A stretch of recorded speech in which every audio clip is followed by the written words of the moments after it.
Assalamualaikum and good day everybody. Okay, hari ni kita akan buat calculation sedikit pasal dalam chapter 5, which is chapter 5 yang saya dah bagi slide. So di dalam indemnity and contribution. So ada dua So kita tengok dulu indemnity yang pertama So indemnity ni kita tahu nak bayar pampasan. So you all know these notes. But then ada part di sini yang ada sedikit calculation, iaitu average condition to combat underinsured. Okay, this is a method or device to combat underinsured, untuk menghalang insurans di bawah nilai. Okay, saya ada sediakan extra notes. Okay, number one, kita ada average condition. So average condition ni reduce the amount payable to the insured. Syarikat insurans membayar amount yang lebih kurang daripada jumlah yang sepatutnya dibayar. Kerana apa? Kerana anda menginsurankan di bawah nilai. Okay, for example, the insured will receive less than indemnity. Contohnya amount yang you patut terima adalah lebih rendah. Okay, dia punya principle ataupun dia punya pepatah adalah mudah. If you insure half of the asset value, jika anda menginsurankan separuh daripada nilai aset tersebut atau risiko tersebut, the indemnity you receive is also half. Pampasan ataupun claim yang anda terima juga dapat separuh. Separuh anda insured, separuhlah nilai anda, pampasan anda akan dapat. Itu punya prinsip So kenapa orang buat underinsured ni, ataupun orang menginsurankan di bawah nilai? Insured lower from the market value. Jadi kita insurankan di bawah nilai, insure nilai yang lebih rendah, premiumnya juga rendah. Jadi bulan-bulan ataupun tahun-tahun bayarannya lebih rendah. Biasanya orang ambil kesempatan di situ lah. Itu dia punya motivation ataupun dia punya matlamat But the claim atau compensation ataupun payment indemnity will be lower too. Jadi pampasan dia pun sedikit juga Okay, kita tengok formula dia. Tadi dalam slide tadi pun ada juga Okay, sini senang saja. Average condition, insured value, nilai yang diinsurankan, berapa nilai yang diinsurankan, dan berapa nilai sebenar dia, market value. Dalam bentuk ringgit ataupun apa-apa dolar dan sebagainya. Dan darat loss. Jadi syarikat insurans akan bayar dengan formula ini Alright, kita ambil satu contoh. Arisha. Okay, Arisha bought a Lamborghini Huracan for 4 million ringgit. Okay, mahal So kalau kereta dah 4 juta, dia punya premium pun untuk insurans 4 juta ni agak mahal. The supercar insurance premium is very expensive for that value. Okay, she insured the car for 3 million only. Jadi dia, Arisha, menginsurankan kereta dia di bawah nilai. Sepatutnya 4 juta, tetapi diinsurankan pada 3 juta sahaja. Okay, satu hari dia accident. She met an accident and cost her to repair of 100k. Mungkin dia rosak sedikit bumper depan So it's a partial loss. Calculate the amount insurance company would pay her for indemnity. Berapa syarikat insurans akan bayar pada beliau Dia rosak 100,000. Syarikat insurans tidak akan bayar dia 100,000 sebab dia underinsured. Dia insurankan di bawah nilai. Sebab itulah average condition ini datang into the picture. So syarikat insurans nak kira berapa pampasan dia akan bayar untuk repair.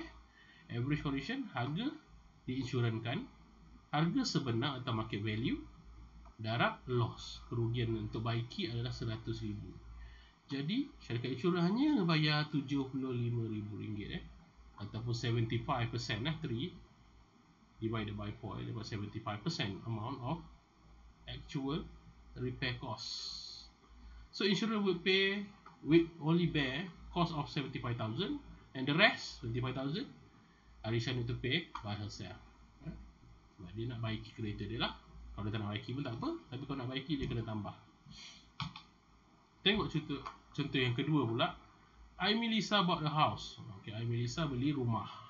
Harga rumah dia 1.6 juta ringgit.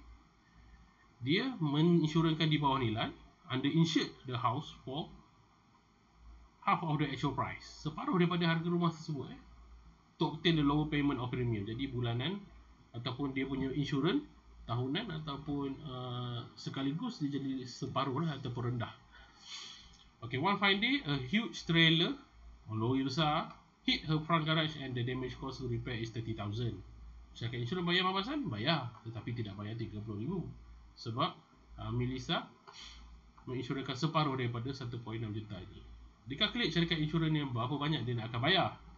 So average condition, so Melissa insurkan separuh daripada nilai sebenar, 800,000 bagi the market price actual value 1.6 juta darab loss, jadi repair tadi lah, repair dia punya garage.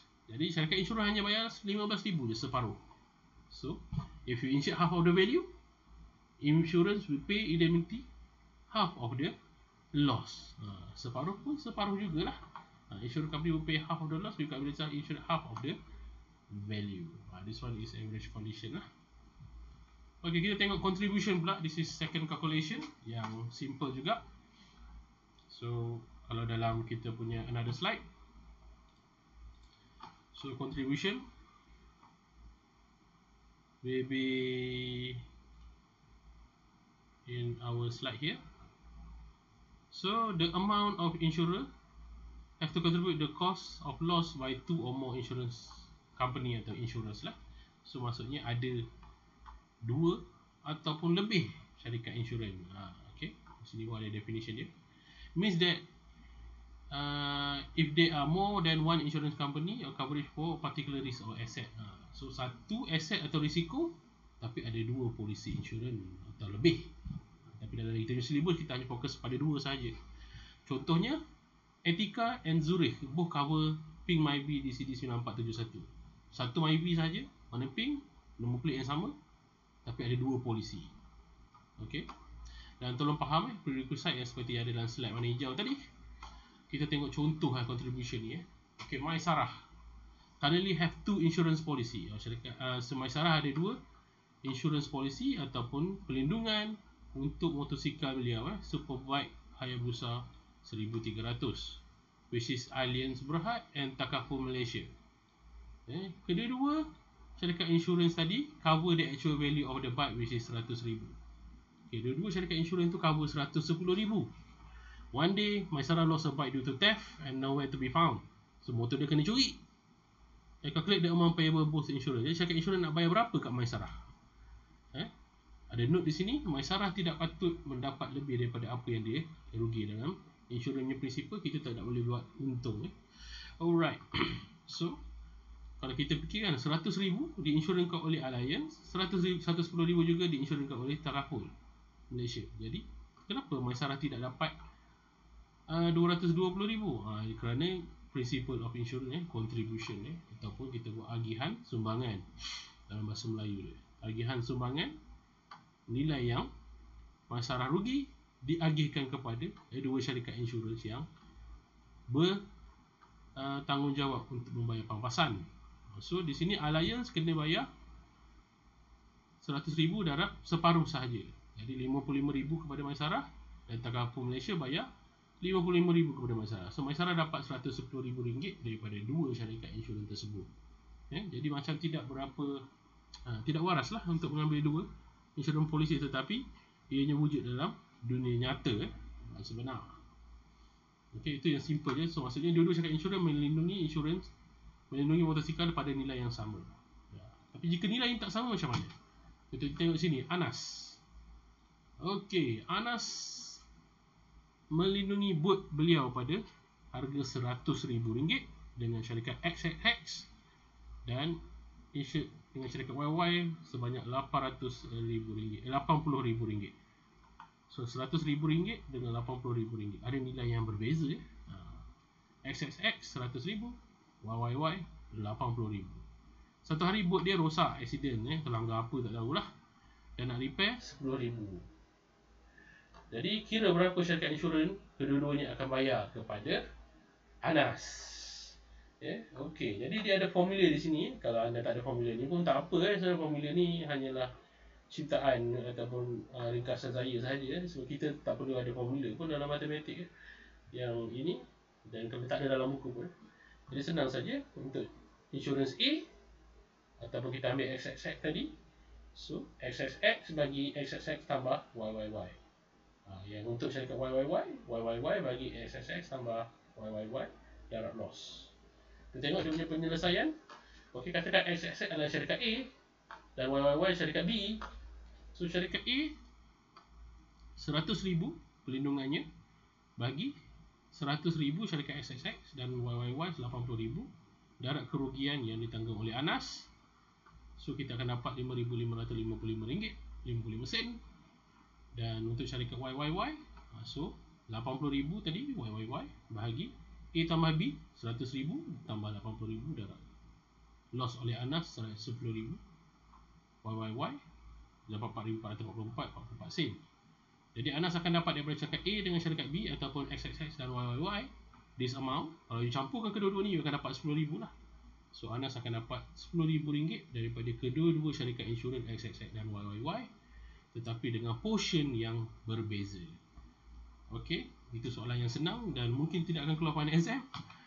Kita ada keluar soalan final exam yang dia akan gabungkan kedua-duanya sekali, dan kita akan discuss selepas ini. InsyaAllah saya akan sediakan video yang berlainan. Okay, itu saja untuk hari ini. Have a good day, and ada apa soalan boleh tanya dalam group WhatsApp. Thank you very much.